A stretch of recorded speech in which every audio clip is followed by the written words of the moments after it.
दोस्तों, फाल्गुन मास के शुक्ल पक्ष की एकादशी को अमला एकादशी या आंवला एकादशी के नाम से जाना जाता है। इस वर्ष यह एकादशी 9 मार्च या 10 मार्च को मनाई जाएगी, क्योंकि इन दोनों दिनों में एकादशी तिथि पड़ रही है। ऐसे में यह जानना महत्वपूर्ण है कि व्रत किस दिन रखना अधिक शुभ रहेगा और क्या इस दिन भद्रा का प्रभाव रहेगा या नहीं। अमला एकादशी का महत्व बहुत अधिक माना गया है। इसके नाम से ही स्पष्ट है कि इस दिन आंवले के वृक्ष और आंवले के फल की पूजा विशेष जिनके पास आंवला का वृक्ष नहीं है, वे क्या केवल आंवले के फल से पूजा कर सकते हैं या नहीं, इस पर भी चर्चा करेंगे। साथ ही इस एकादशी की पूजा विधि क्या होगी, इस पर भी पूरी जानकारी दी जाएगी। व्रत शुरू करने और पारण करने का सही तरीका क्या है और इस दिन व्रत करना शुभ रहेगा, इस पर भी विस्तार से बताया जाएगा। यदि आप व्रत रखना चाहते हैं तो उसे सही तरीके से कैसे आरंभ करें ताकि अधिकतम पुण्य लाभ प्राप्त हो सके, इस पर भी सलाह दी जाएगी। हमेशा की तरह जीत साधना वास्तु ज्ञान आपके लिए ताकि आप किसी प्रमाणित जानकारी लेकर बच सकें और इस पवित्र एकादशी का पूरा लाभ उठा सकें। यदि आपको हमारी जानकारी पसंद आए तो कृपया वीडियो को लाइक करें, क्योंकि आपका एक लाइक हमें और भी अच्छे वीडियो बनाने के लिए प्रेरित और इस बात की पुष्टि करता है कि हम आपको आगे भी प्रमाणित और शास्त्र सम्मत जानकारी देते रहेंगे। अगर आप व्रत रखने की योजना बना रहे हैं तो कृपया वीडियो को ध्यान से देखें और कमेंट बॉक्स में जय श्री हरि या एयूएम नमः भगवते वासुदेवाय अवश्य लिखें। विज्ञान भी यह मानता है कि भगवान के नाम का उच्चारण या लेखन करने से हमारे जीवन में सकारात्मक ऊर्जा का संचार होता है, जो हमें सफलता की ओर मार्गदर्शन करती है। अमला एकादशी के दिन आंवले की पूजा का विशेष महत्व है। इस एकादशियों से अधिक अत्यंत फलदायी कहा जाता है कि इस व्रत का और इसका महत्व 1000 गोदाम के बराबर होता है। अर्थात जितना पुण्य 1000 लोगों को दान करने से प्राप्त होता है, उतना ही पुण्य इस एकादशी के व्रत और पूजन से मिल सकता है। दोस्तों, अमला एकादशी पर विशेष रूप से आंवले की पूजा का क्योंकि आंवले में भगवान श्री हरि और माता लक्ष्मी का वास माना जाता है। एकादशी स्वयं भगवान श्री हरि की प्रिय तिथि है और इस दिन आंवले की पूजा करने से माता लक्ष्मी और भगवान श्री विष्णु दोनों की कृपा प्राप्त होती है। इसीलिए इस एकादशी का आज के इस वीडियो महत्व है। हम आपको बताएंगे कि इस व्रत को किस विधि से करना चाहिए और किस दिन व्रत करना शुभ रहेगा। पूजा की शुरुआत किस प्रकार से करनी चाहिए और स्त्रियों को किस विधि से पूजन करना चाहिए, इन सभी बातों पर चर्चा करेंगे। इस दिन आपको कौन कौन सी सामग्री की आवश्यकता होती है, यह सब हम विस्तार से समझाएंगे। लेकिन भक्तों, उससे पहले आपको यह जानना आवश्यक है कि अमला एकादशी का व्रत किस दिन रखा जाएगा और इसका शुभ मुहूर्त और पारण का समय क्या रहेगा। चलिए भक्तों, हम आपको बता देते हैं। लेकिन भक्तों, आगे की रिक्वेस्ट करते हैं कि अगर आप इस चैनल पर नए हैं तो चैनल को सब्सक्राइब करके वीडियो को एक लाइक जरूर करें। साथ ही आप अपनी राशि को कमेंट बॉक्स में जरूर डाल दें, क्योंकि हम राशि से जुड़ा भाग्य भी बताते हैं और भाग्य में चल रही परेशानियों को तत्काल दूर करने के लिए आसान से आसान उपाय भी बताते हैं। इसलिए आप अपनी राशि कमेंट बॉक्स में जरूर डाल दें। तो आइए भक्तों, जानते हैं अमल की एकादशी का महत्व, शुभ मुहूर्त और पूजा विधि के बारे में। हिंदू पंचांग के अनुसार फाल्गुन माह के शुक्ल पक्ष की एकादशी 9 मार्च 2025 को प्रातः 7:44 पर प्रारंभ होगी और 10 मार्च 2025 को प्रातः 7:48 पर समाप्त होगी। इस प्रकार उदय तिथि के अनुसार आमल की एकादशी का व्रत 10 मार्च को मनाया जाएगा। भक्तों, पारण के समय की बात करें तो पंचांग के अनुसार मल की एकादशी व्रत का पारण 11 मार्च 2025 मंगलवार को किया जाएगा। व्रत पारण का शुभ मुहूर्त सुबह 6:35 से सुबह 8:13 तक रहेगा। एकादशी का व्रत करने से कई फायदे मिलते हैं।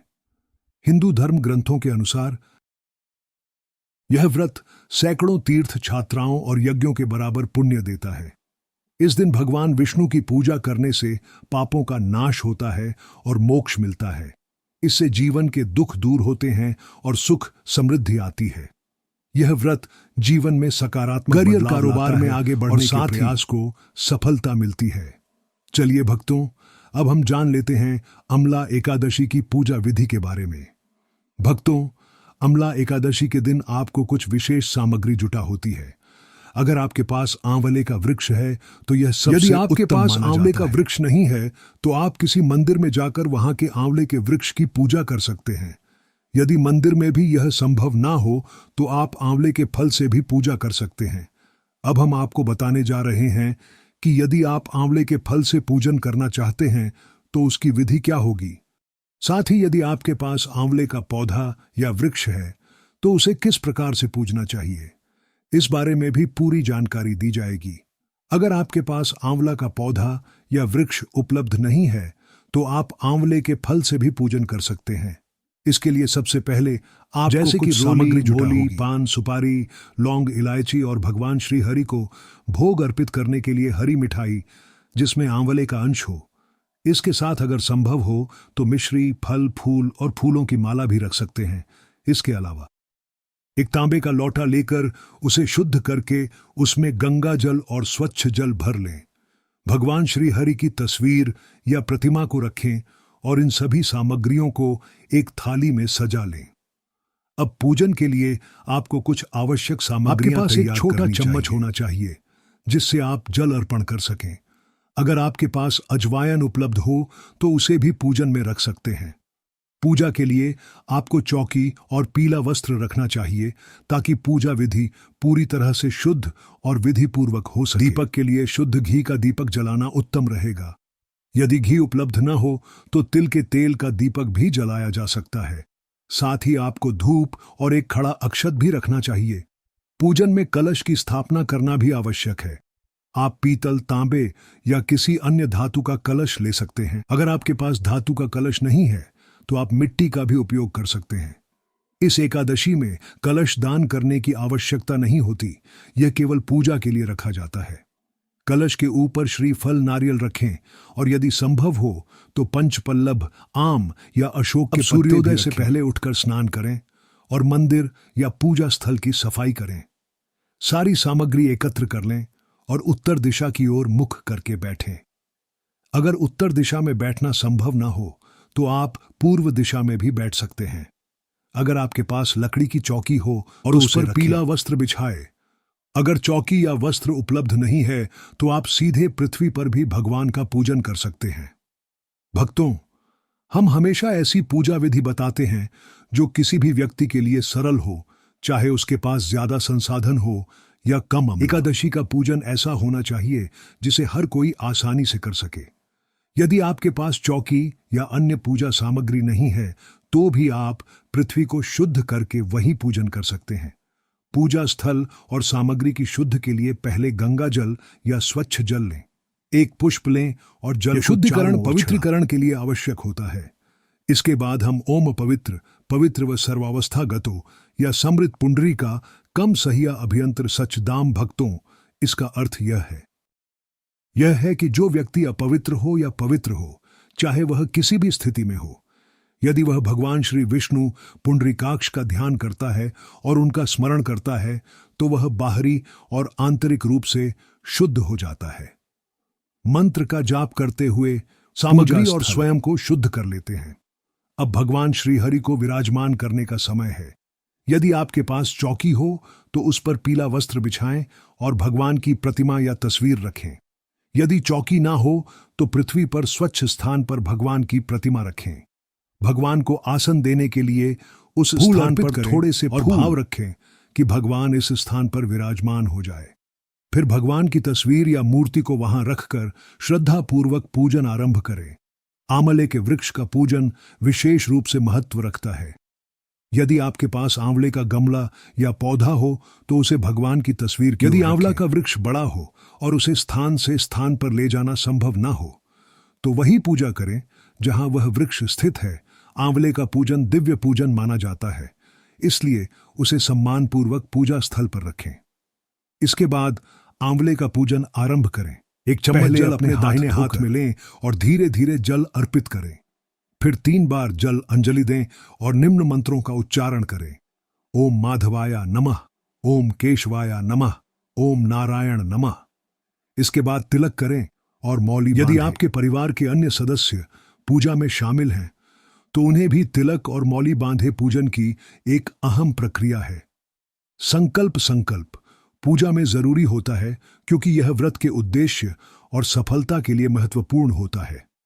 संकल्प करते समय जल श्री लें विष्णु, और 3 श्री बार विष्णु का उच्चारण ओम श्री विष्णु, फिर अपना नाम, गोत्र और जिस स्थान पर आप पूजा कर रहे हैं उसका नाम, मकान नंबर, क्षेत्र और शहर का नाम लें।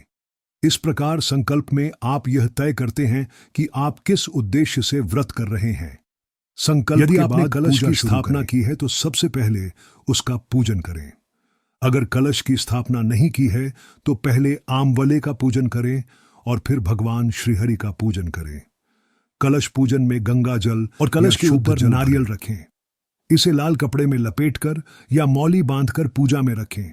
कलश के कंठ पर तिलक करें और तिलक के रूप में 5 या 7 बिंदियां लगाएं। पूजन में आप मिश्रित 5 ऐप और मिठाई अर्पित कर सकते हैं। फिर एक चम्मच जल लेकर इसके भगवान बाद को पान अर्पित अर्पित करें। करने के लिए पान का पत्ता लें। उसकी डंडी तोड़कर उसमें लौंग, इलायची और सुपारी रखें और भगवान को अर्पित करें। यदि आपके पास आंवला है तो उसे भगवान श्री हरि को अर्पित करें। फिर एक चम्मच जल लेकर भगवान को अर्पित करें, भगवान को प्रणाम इस प्रकार करें हमने और आंवले पूजा के को वृक्ष समाप्त और करें। भगवान श्री हरि का पूजन विधि पूर्वक किया। व्रत 2 दिवसीय होता है। आज हमने मंदिर में भगवान की स्थापना की है और कल उनका विसर्जन होगा। विसर्जन के समय पुष्पांजलि अर्पित करना बहुत जरूरी है, जिसकी विधि हम आगे बताएंगे। दोस्तों, आगे की अगर जानकारी आपने अभी देने तक से कमेंट पहले बॉक्स में जय माता लक्ष्मी नहीं लिखा है तो कृपया लिखें। जब आप हमारे कमेंट बॉक्स में जय माता लक्ष्मी लिखते हैं तो हमें बहुत अच्छा लगता है। साथ ही अगर आप हमारी वीडियो को लाइक करते हैं तो हमारा मनोबल बढ़ता है और हम आपके लिए और भी अच्छी अच्छी जानकारियां लेकर आते हैं। तो चलिए भक्तों, अब हम जानते हैं कि आमल की एकादशी के दिन किन किन कामों से बचना चाहिए ताकि व्रत और पूजा का पूरा फल प्राप्त हो सके। ज्योतिष और वास्तुशास्त्र के अनुसार अमल की एकादशी के दिन कुछ विशेष कार्यों से परहेज करना चाहिए। सबसे पहला काम यह है कि व्रत रखने वाले भक्तों को पूरे दिन बिना अन्न ग्रहण किए उपवास रखना चाहिए। हालांकि कुछ लोग फलहार करते हैं, लेकिन मुख्य उद्देश्य उपवास करना ही होता है। मादक पदार्थों का नॉन-वेज सेवन खाना और बासी भोजन से बचना चाहिए। पानी पीना और जरूरत पड़ने पर फलों का सेवन करना ठीक माना जाता है। यह भी ध्यान रखें कि व्रत के दौरान केवल शुद्ध, ताजा और साफ पानी ही पिए। दूसरा काम नशे से बचना है। धर्मशास्त्र में शराब, कहा गया तंबाकू, है कि इस सिगरेट दिन या किसी भी प्रकार के नशे का सेवन करना व्रत के उद्देश्य को विफल कर सकता है। नशा न केवल शरीर बल्कि मानसिक शुद्धता को भी प्रभावित करता है, जो व्रत और पूजा के लिए हानिकारक है। तीसरा काम धूम्रपान और तंबाकू का सेवन और करने से अन्य बचें। धूम्रपान करने वाली वस्तुओं का तंबाकू, सेवन गुटखा इस दिन व्रत और पूजा के महत्व को नष्ट कर देता है। चौथा काम यह है कि इस दिन किसी को नाराज करने या उनके दिल को दुखाने से बचना चाहिए। अमल की एकादशी का दिन शांति, प्रेम और समर्पण का प्रतीक है। अगर हमारी किसी को पूजा दुख और व्रत पहुंचाते पड़ हैं, सकता है तो इसका असर गुस्से में बात करने से बचें और अपने शब्दों पर नियंत्रण रखें। अब जानते हैं कि इस दिन किन चीजों का दान करना चाहिए और क्यों। सबसे पहले आंवला का दान करना बहुत शुभ माना जाता है। आंवला को भगवान श्री विष्णु का प्रिय फल स्वास्थ्य के लिए भी लाभकारी और इसका सेवन आंवला दान करने से घर में सुख, समृद्धि और मानसिक शांति आती है। दूसरी चीज, गेहूं, चावल और धान का दान करना बहुत शुभ होता है। इन अनाजों का दान करने से आर्थिक समृद्धि और खुशहाली आती है। चावल, गेहूं या धान देने से पुण्य की प्राप्ति होती है। तीसरी चीज, नारियल का दान करना भी बहुत लाभकारी माना गया है। नारियल को भगवान श्री विष्णु को अर्पित किया जाता है और इसे दान करने से मानसिक शांति और सकारात्मक ऊर्जा मिलती है। आप इसे मंदिरों में या गरीबों को दान कर सकते हैं। सुपारी, लौंग और इलायची का दान करने से घर में शांति और समृद्धि बनी रहती है। इन चीजों का दान परिवार में प्रेम और सामंजस्य बढ़ाता है। पांचवी चीज, रुपया और दक्षिणा का दान बहुत शुभ होता है।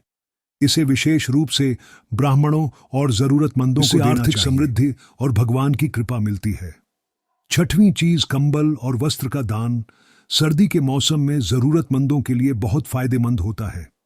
इस दिन कंबल और वस्त्रों का दान करने से पुण्य की प्राप्ति होती है और मन को शांति मिलती है।